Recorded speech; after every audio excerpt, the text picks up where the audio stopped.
Japan did not become powerful by borrowing more. It became powerful by refusing to. After total destruction, after nuclear collapse, after losing everything, Japan made a decision no empire had ever survived before.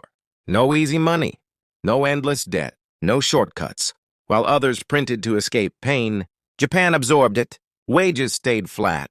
Consumption was restrained. Growth was slow. Pain was internal. But something extraordinary happened. Trust survived. Institutions stabilized. Industry rebuilt itself from discipline. Japan did not grow fast. It grew correct.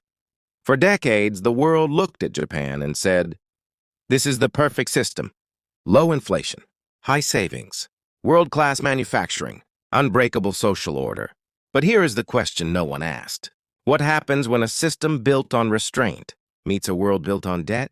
What happens when discipline faces global shocks, aging populations, and permanent stagnation? Japan did not collapse. It froze. And frozen systems do not fail loudly. They fail slowly. This is the story of how Japan mastered stability, and why that same stability may now be its greatest weakness. How money builds and destroys empires.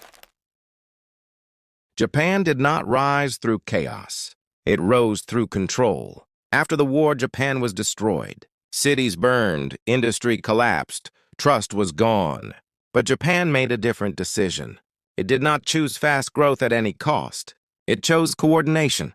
The state guided industry. Banks guided capital. Corporations guided labor.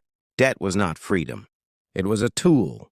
Borrowing was allowed, but only for production, only for exports, only for growth that could pay itself back. The system was simple but strict. You borrow to build factories. You export to earn dollars.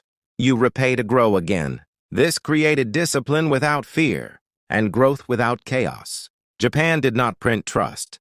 It manufactured it. Every yen was tied to output. Every loan was tied to performance. Every failure had consequences. This was not a free market fantasy. And it was not central planning. It was controlled capitalism. And for decades it worked. Japan rebuilt faster than anyone expected. But faster systems always carry hidden risks, because when debt is productive, it looks harmless, until growth slows. And Japan was about to discover that even disciplined debt can become a trap. Japan's recovery did not come from growth. It came from discipline taken to the extreme. After defeat, Japan did not print its way forward. It saved. It worked. It waited. Companies focused on efficiency, not speed. Workers accepted sacrifice for stability. The state protected industry, not consumption. Debt was controlled.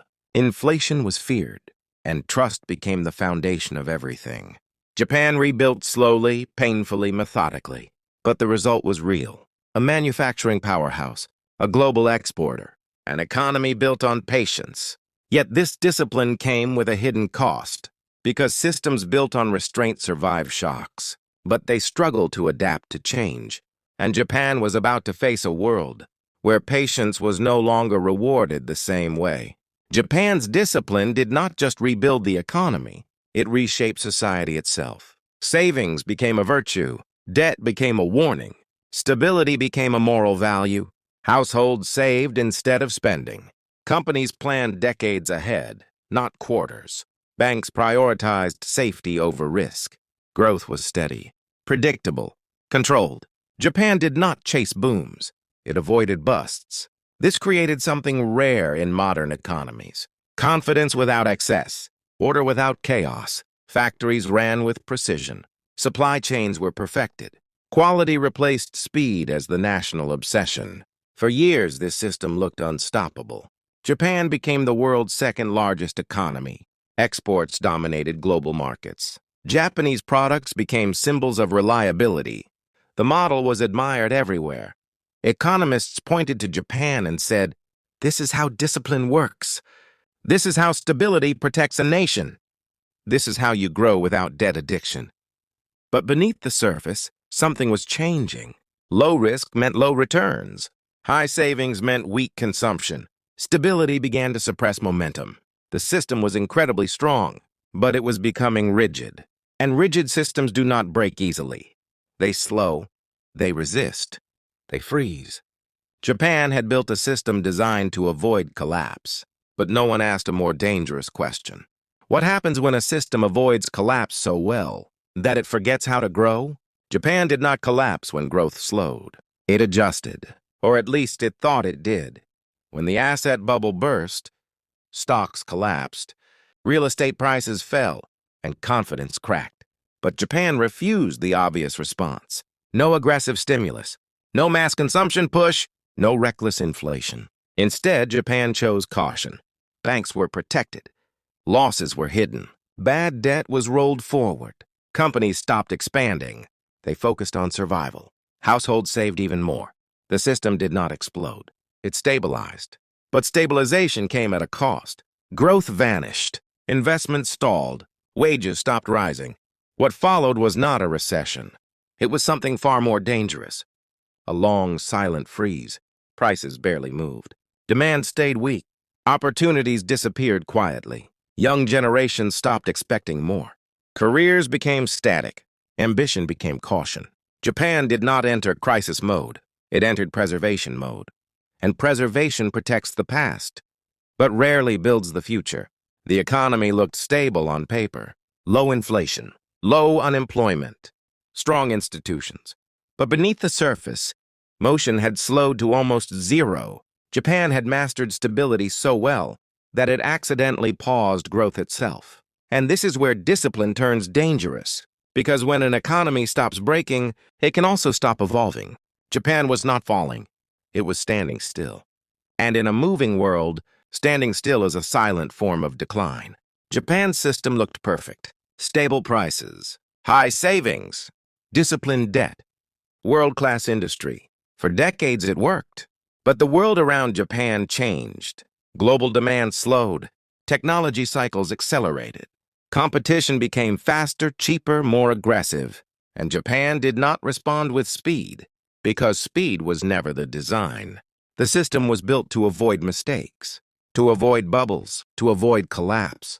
So when growth slowed, Japan did not panic. It endured. Companies kept workers instead of innovating. Banks rolled over loans instead of forcing failure. The state protected stability instead of productivity. Zombie firms survived. Inefficient capital stayed trapped. Risk disappeared from the system. Nothing broke, but nothing moved. Productivity stalled. Wages stopped rising. Young generations lost momentum. Japan entered a new phase. Not recession, not collapse, stagnation. An economy that functions, but does not accelerate. A system that survives, but does not evolve. This was the beginning of the freeze. And freezes are dangerous, because when a system stops failing, it also stops learning. Japan had mastered stability, but it was slowly losing dynamism, and the cost of discipline was about to become visible. Japan's system did not collapse. It stalled. Growth slowed, then stopped. Prices barely moved. Wages barely moved. Consumption barely moved. For years, this was called stability. But stability without momentum is stagnation. The population aged. The workforce shrank. Innovation slowed. Savings piled up, but spending disappeared. The central bank cut rates to zero, then below zero. Still nothing moved. Money became cheap, but risk was avoided. Debt was available, but demand was missing. Japan faced a paradox. It had done everything right, and still could not move forward. The discipline that once protected the system now prevented it from restarting, because systems built to avoid excess also avoid risk. And without risk, there is no renewal. Japan was not broken. It was frozen. And frozen economies do not scream. They fade. Japan did not fail because it was weak. It failed because it was too careful. As the world changed, Japan stayed still. Global economies borrowed, stimulated, expanded. Japan hesitated. Fear of inflation limited action. Fear of debt delayed response. Fear of instability froze decision-making. Growth slowed. Investment weakened. Innovation lost momentum. Young generations saved, but did not spend. Companies protected balance sheets instead of taking risks. The population aged. The workforce shrank. Productivity stalled. Japan had built a system designed to survive shocks, but the shocks kept coming, and survival was no longer enough. While others adapted, Japan preserved, and preservation slowly turned into stagnation. This was not collapse. This was paralysis. A system so focused on stability that it lost the ability to move forward. Japan avoided chaos, but it also avoided renewal, and that is when discipline stopped being protection and became a constraint. Japan's system was built to survive collapse, but it was never built to escape stagnation. As growth slowed, discipline became a cage. Savings stayed high, spending stayed low, investment hesitated. The economy stopped moving forward, but it did not fall. Prices barely moved. Wages barely moved. Confidence remained. Momentum disappeared. This was not a crisis. It was something quieter. Deflation. When people expect prices to fall, they wait. They delay spending, they delay investment, and waiting becomes permanent. Japan lowered interest rates, then lowered them again, then pushed them to zero. Still, money did not move. The problem was no longer debt. It was demand. The system had trained people to be careful, to save, to avoid risk, and now it could not teach them how to spend. Japan had mastered stability, but stability alone cannot restart growth. The engine was intact. The fuel was there, but no one pressed the accelerator, and that is when discipline stopped being strength and started becoming inertia. Subscribe to understand how money builds and destroys empires.